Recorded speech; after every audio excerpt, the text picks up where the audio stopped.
Les ovaires polykystiques, je vous réponds. Quand on réalise une échographie à la recherche des ovaires polykystiques, et soyez attentive, pas à la recherche du syndrome des ovaires polykystiques, on peut la réaliser à n'importe quel jour du cycle. Et qu'est-ce qu'on va regarder? On va regarder les ovaires en particulier, et donc on va compter les follicules antraux. Les follicules antraux sont les follicules qui se retrouvent à tout moment dans l'ovaire. Combien on en compte pour définir un ovaire de morphologie polykystique? On en compte 20-25 par ovaire.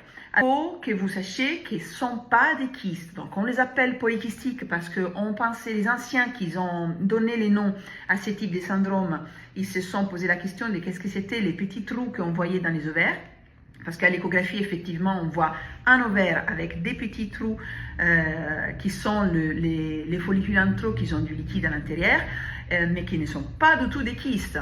Loin de là, sont des follicules qui contiennent des ovocytes.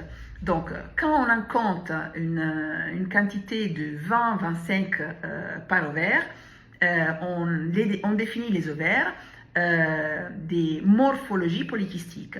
La syndrome des ovaires polykystiques, c'est tout autre chose. La syndrome prend en compte différents signes cliniques et biologiques.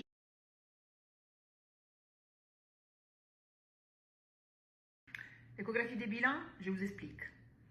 L'échographie des bilans des fertilités, c'est une échographie qu'il faut réaliser